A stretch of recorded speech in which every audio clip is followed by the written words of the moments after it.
Hey guys, you are watching the GVH Football Show. I am Goma Victor Gracious Hines, the host of this show. Now, I got the privilege, honor, and blessing to interview Uganda Cranes and APR Football Club forward Denis Omedi. Denis is one of Uganda's and East Africa's biggest names in football today.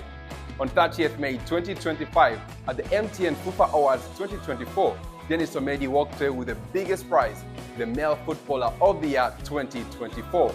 He also won the award for Goal of the Year. In this interview, Denis Omedi talks about the award, the night as a whole, his football journey, the future of Ugandan football, a little bit about his family, and also he talks a lot about his faith. It is a wholesome interview and a night to remember for Denis Omedi. Now, quick tip here. In order for you to get the best out of this interview, make sure that you have your earphones on or connect your gadget to a Bluetooth speaker, not just for the quality of the sound, but to ensure that you hear word for word what he had to say. Now, just before we dive into the interview, quick reminder for you is that like this video, subscribe, and share. Get notified every time an interview or a video is posted, as we'll be having exclusives as well as reactions from all around the football fraternity in Uganda, the continent, but also globally. Now, without further ado, let's dive into the interview. Here's Denis Omedi. A very nice feeling. I'm really so privileged. The joy is just too much, and the happiness that I have in my heart, I cannot express it. It's a very nice feeling, and I'm really so happy. So happy. The MC was killing it, I'm telling you. He was killing it. Of course, there are moments that you can miss your heartbeat. You know that. There are moments that you can really miss your heartbeat. When he wants to announce it, doesn't want to announce it. He wants to announce it, doesn't want to announce it. So that moment was really so nice, but again, too emotional, because you were expecting something, but you also have in mind that it might not be you get. Yeah, but I really want to thank myself for that moment, because I really stood strong and at least I contained it. But it wasn't easy. Yeah. Yeah, I can say, you see, each and every footballer always have some peak in life, but all those comes as a result of not giving up. I can say 2024 was one of my best years in life, and it has been out of a very big struggle. See the whole story, if I can start bringing it, will take us time. But I can say 2024 was a year that I will not forget, because very big things happened, and those are the things that has really made me to push up with life at the moment. Because if you look at how it is all started with when Kitara bought me, the trust that the coaches had to put on me, and everything that they did to encourage me, the president, the CEO, I'm just so grateful, because with the funds that I got in Bunyoro, I really achieved exactly what I really wanted. It wasn't easy, but I can say 2024 was a year of challenge and a year of success for me. And all those has been because of God. Yeah.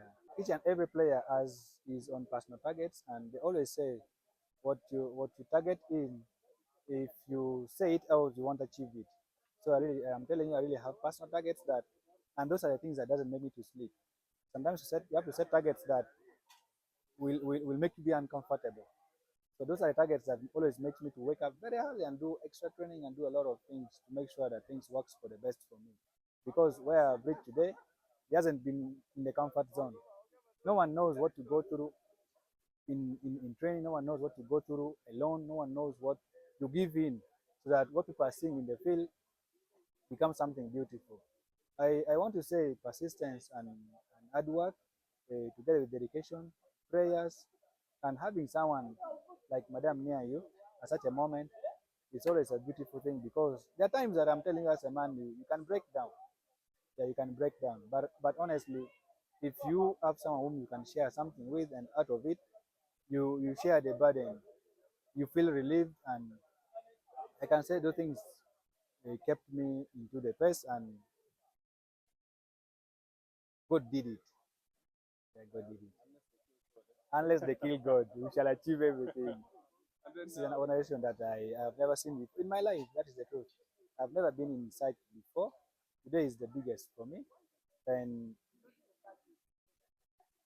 with the MTN, with the federation, with all the fans outside, all the coaches, all the players who attended, all the ex-international players who are here, everyone, the media people in their respective capacities in their different stations, you really made the day the best day in my life, I can say. This has been the best day in my life. I can't deny that. Because see, sometimes God can lift you up and you might feel like telling God that God bless you too. That is the point that I reached. God, you feel like God has done, and you want to tell Him that God, thank God, may God bless you too. You get. So really, I want to say it has been a very big day for me, a blessing in my life, and I can dedicate it to my musée because again today was a day that my musée was being transferred to his ancestral place where his final burial will be taken. It's going to be on 31st, that is tomorrow. So I wanted to be there myself, but I also had to be this side. Yeah. So they told me, please, be there. The other side, it's going to be a reburial. We're going to organize prayers, then we're going to pray together. That is exactly what happened. But I'm happy, so happy. And to all the lovers of sports, all the fans, let us always continue encouraging each and everyone who is going through hard times because we all don't know tomorrow. They always say tomorrow is very pregnant, and we don't know what tomorrow is going to give birth to. So when we keep our hopes high, when we work so much harder, when we put God in it, we shall never fail. That is deeply what I can say. Yeah, it's not only me, it's going to all the others. Even if you play football or you don't play football, you have a very big task to help the young boys and girls out there because these are the people who can easily be changed into another thing if we don't be in their lives. We have to encourage them, we have to support them in all ways possible, as long as we can. Of course, what I can tell the young boys outside there is that this life will not be an easy life for you if you're used to soft life. If you're used to things that come to you easily, you won't achieve it. You need to come out, you need to accept. You need to accept that things are going to be hard. And when you put a positive mindset like that things are going to be hard, even if it comes, it will come at a time that you will know, yes, I am aware of it, that it was going to happen. So it can't shake me. They'll come out of it when they're very strong. But when they're used to those soft life, any small thing will come into their life. When they cannot, they can never come out of it. Me personally, I got fractures like in 4 places, in different occasions. One on my left side, another one on my right side, my 2 shoulders. So you can imagine if I was a very weak person, if I'd gotten only the first one, I would say I don't want football now. What of the second one? You would say I had to hell with football. What of the third one? You would give up. But even after the 4th one, I never gave up. I still worked so hard for myself. And if something is inside you, deeply inside you, you will do everything that is needed to make sure that you achieve it. It wasn't so much easy for me, but I really worked so much for it. I never gave up. And besides, all the challenges that I went through that I cannot explain all, I can say it was only God who paved the way for me. Because my story up to where I am today, it has been a very long story that at one point I said I don't want football. I said I don't want football completely because what I went through, even after joining Uganda Prison Service. I thought I was going to play for Maroons. I love Maroons so much because they're the ones who gave me somehow a platform. They always say whenever you feel negated in one place, that is the point that we as human beings we think what we really want in life has really stopped. And that was really exactly what I felt because after I wasn't licensed with Maroons, I said now I wanted to play UPL so much, but now you see, no licenses, no nothing. And again, on top of that, I was transferred from Luzira, taken to Masindi, not on football basis, but on medical ground to go and work as a medic there. I never refused, I accepted. But if God is saying that where I'm going to take you is where you're going to hit it from. I reached Masindi, and from Masindi, the coach called Coach Federal Nightway of Boma Football Club. He picked me. Do you know I was playing with the corporate people who have this? He saw me from there. He told me, you man, the touches are different. Please come and play for Boma Football Club. I told him, no, I've left active football. Please, let me just work. He said, no, the days you're busy, we shall not disturb you. This you're free, you can't play for us. There I accepted, I signed. I played for Boma. After playing for Boma, we went regional league unbeaten. You get. Then after with the regional league, we qualified for big league. After the qualification, I personally I got a transfer up to Captura prison. You can imagine. Where they know people who only run. You know athletics. Trust me, when I reached Captura like this, I saw the field of Boma Ground Captura. I shed the tears. This is the truth. I shed the tears when I reached the field like this. You know how the topography of Captura looks like.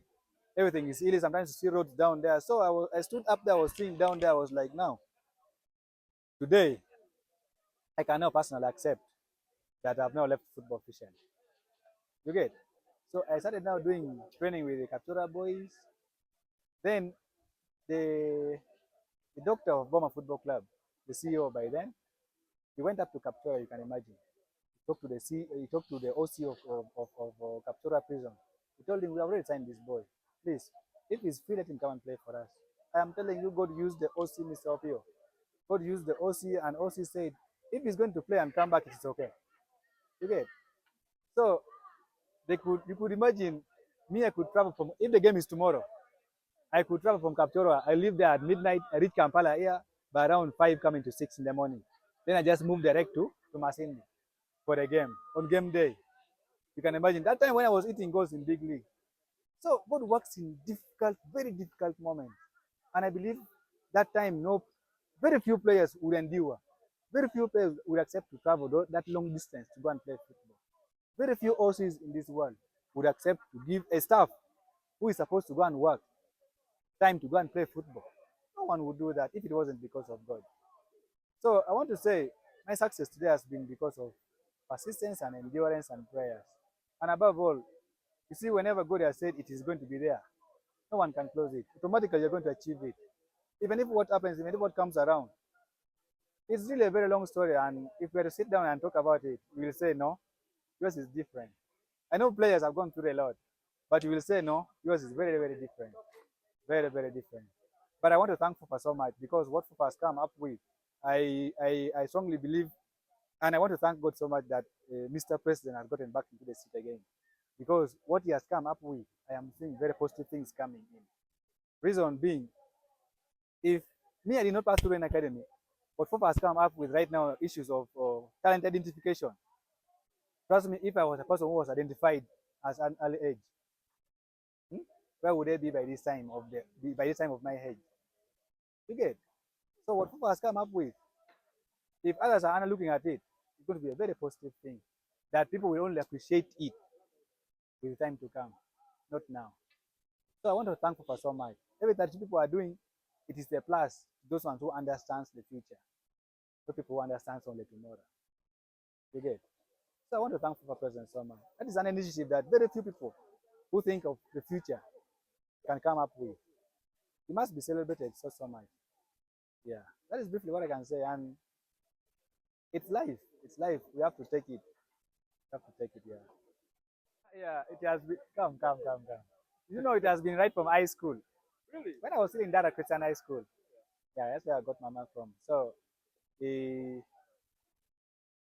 yeah, this is a very special person to me. She has given me a very beautiful daughter. She's too special because, you see, as me personally, I've gone through a lot. Like through a lot. There are moments that reaches that I can say, no, I don't want football now. He says, no, get up. If the alarm for going for road work comes, she can tell me, get up. There's no excuse. It is not you who has put yourself up there. It's God who has put yourself up there. I did not tell you to go and play football. So what you have to do, you have to go back, make sure you work hard so that you keep yourself up there. You get? So this is someone who is really my real motivator, now my number one motivator. She stands together with you always see sometimes other things happens in life, like other days you drop forms, other days you don't score. Like we saw like this very season, I took the whole of first round without scoring any goal in Kitara. You can imagine the person who scored 15 goals and now he has not scored any goal in first round. The pressure I was having. But she was like my shock absorber. You get? Where pressure is, she comes in. Where she sees things not working, she comes in. where I feel I cannot even now say any other thing. I feel I am so low, so down. It motivates me and I come back into myself. So there are other people who comes to you as a gift. They come to you as I can't even describe enough because she cannot be described. She cannot be described because all that she has done, it has really been out of a lot of dedication that anyone cannot do for you. You get anyone cannot do for you. So I just love her so much, like so much. This is a very special person to me, and I want God to continue blessing her with the kind of heart that she has. I'm telling you, I have 2 girls. I am rich. I'm rich. Thank you so much. All right. There you have it. There is Denis Omedi. Plenty to say and plenty to reflect upon. His journey and all the lessons that you can get from Denis Omedi's interview and story so far. I know that was quite insightful. But as per the night, Denis Omedi was a real winner. 2 awards with the car, walked away quite the champion. But most importantly, alongside his family, his wife alongside him and baby daughter there to witness his achievement. The first time he goes away with that award. Now, we know that with plenty of hard work, commitment, and the mindset of Denis, there's still plenty more to come. Of course, he helped the national team, the Uganda Cranes, qualify for the African Cup of Nations 2025, and he's in the pecking order with purport to represent the nation come December 2025.